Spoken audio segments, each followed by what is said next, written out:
I mean, it's just everywhere, man. It never ends. I got stuff up in the attic too. So, gotta get that engine on a stand and start taking that one apart. So I just need to make a little bit of room in here. So I guess that's what I'm gonna film today. I'm gonna hook the hoist up to it.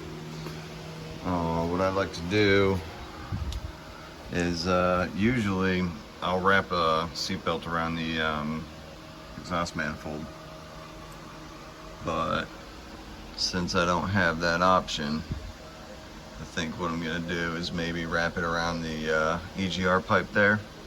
Yeah, that's what I'll do. All right, I got her pulled out. I'm gonna go ahead and strap her up.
Upsy-daisy, upsy-dozy, upsy-daisy.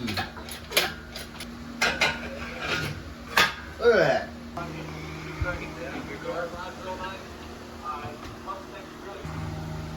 Nice. All right, got her on the stand. Gonna have to start making some changes with this. So this right here is an Infinity J30 engine.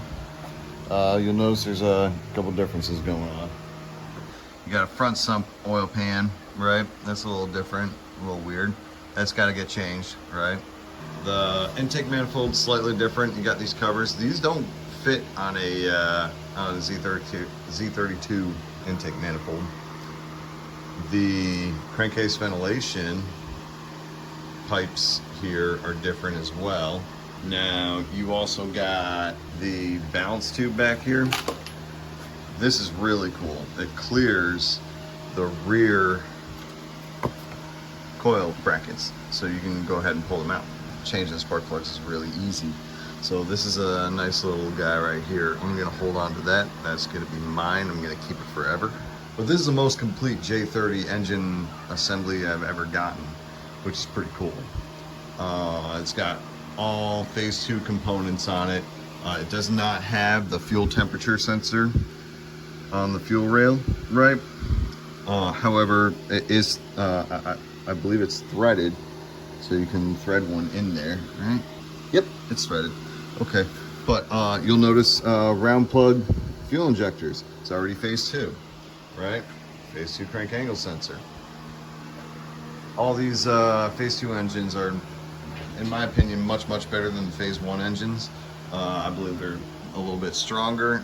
The castings were just a hair better, but you'll see you don't have the oil filter tree adapter. That's going to have to be installed. This right here, you'll see the oil dipstick tube. That's on the wrong side, number one, and it's too far forward. It's all the way up here in the front. You do not want to leave that in there. You got to pop it out. But there is a provision over here. You gotta pop that plug out of there, and you can insert the dipstick tube over there in the Z32 position. So all these VG30DE engine blocks were set up to be used in either the J30 or I believe it's the Nissan Laurel over in Japan, and as well as the Z32. So pretty cool. A lot of stuff can be you know, flip-flapped and, you know, used from one chassis to the other. You still got, you know, I'm not sure if these brace plates are the same or not. I don't think they are. They don't look like they are, but that's no big deal. We'll check that out. We'll see what we come up with there. But I got some extra brackets now. Yeah, not much to say here other than when I do start going through this, which will be very soon, I'm gonna cover everything. I'm gonna cover what it takes to, you know, pull and plumb them with. Again, these are the brackets I was talking about in the last video, or the video beforehand, I forget which one, where your EGR vacuum switching valves are located. Oh, this one's gone. I had to remove it in order to get it out of the car, so that bracket's gone. But you can see over on this side, things are looking a little, holy crap, what's going on there, kind of deal. A little oil leak. I'm just gonna go ahead and go through it, and maybe new bearings. We'll see what it looks like in there, but definitely new piston rings. We're gonna hone these cylinders out now, and I'll go through a whole bunch of tips and tricks and industry standards and what most guys have been talking about on the engine building forums and what works, and, you know, splitting hairs. And the difference between a street car and a race car. There's a big difference between when you're building a car that's going to be driven on the street and, you know, meant to last for miles, but do some fun track days, and a car that's totally race built, never going to see the street, won't even get some runtime on the street. And there's a difference between building engines for those specific platforms and well, intentions of application, I should say. This is all VG30 parts that I ordered for this engine. I got gaskets, I got oil and spark plugs and timing belt kit and everything, so there will be a Z-Bruhz timing belt addendum. Look forward to that. Alright, well, time to get this pig up in the air, see what's going on underneath. What I'm gonna go ahead and do is I'm gonna take the front bumper off. It makes it a whole heck of a lot easier. Jack up the rear first, especially on the 2+2. Definitely jack up the rear first, then do the front. But yeah, I'll get it up on the ramps in the rear, and I'll put the jack stands up front. I think what we'll do is pull what's left of the exhaust out, and then maybe drop the drive shaft. Proper way to jack up a Z32. You're gonna want to go from the rear subframe right there, just in front of the rear differential. You can jack up on the rear differential, that's okay. I really don't like to. I try not to if at all possible, but it is a place you can jack up on as well. Pretty important that you use a solid point to jack up from on any vehicle.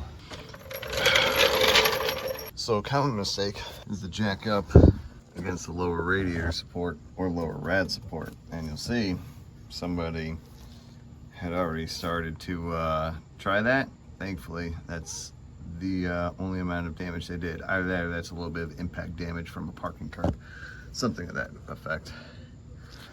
It looks a little bowed, but nothing to be worried about.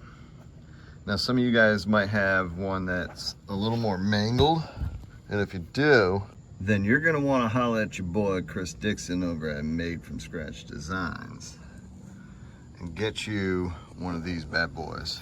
That's so cool. That is so cool right there. I can't wait to install that on my car. Well, my slick top. This is the only solution out here for this. And I'm willing to bet this might, could be done for other vehicles. Like an S13, S14. I'm sure other people need something like this and don't want a full tubular chassis, you know? I'll do a video of installing that, but anyways, let's get to doing what we're doing here. So I got really lucky. My low pro Pittsburgh jack got under the lower rad support, and I'll be able to jack up underneath the lower subframe there. But if you cannot get your jack past the lower rad support, then the next best thing for you to do is come over here to the side at the upright.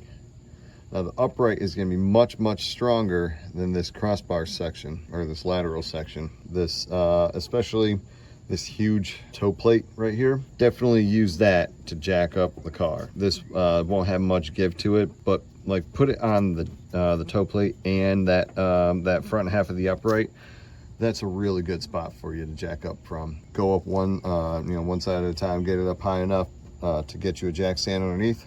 Go to the other side, jack it up, or get the jack to the center at that point and jack up from there, and put your jack stands up. There you go, boy. Dun, dun, dun, dun, dun. You got this little crossbar section right up in here. It's a big, thick plate of steel that's welded into your subframe. I'll put the jack stand right up in there. That's a nice spot. You can also choose any place up in here in this reinforced plate area.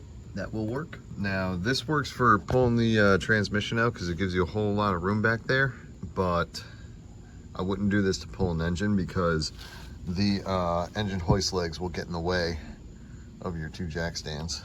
One thing I want to do is I want to get the transmission harness out. That has the starter connector that you see there, and it should have the main starter wire, the big heavy gauge wire should be in there somewhere.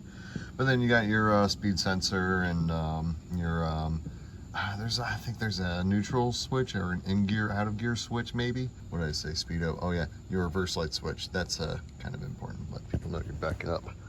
Anyways, it looks like a one-piece drive shaft to me.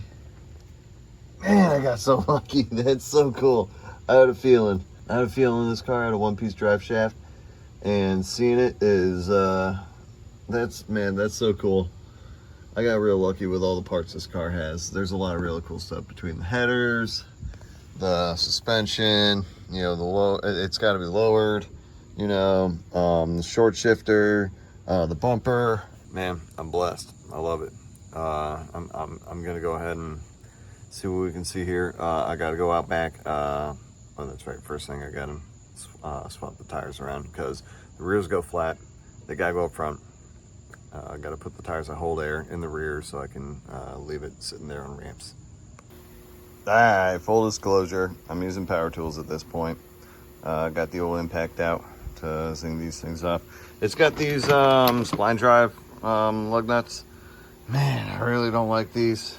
I'll probably replace those lug nuts with something that'll last, that can get changed out over and over again. I totally like the SR48 Mutegi lug nuts.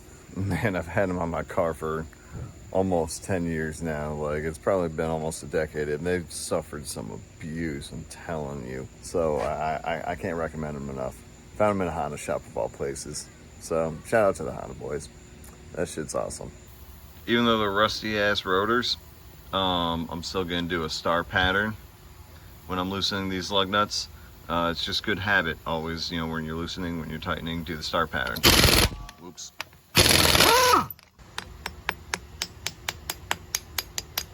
Yeah, see, this sucks. Oh. There is no lug nut. There's hardly any lug stud. Oh yeah, he was using slip-on spacers. My man, no. Bolt-on spacers is okay. Slip-on.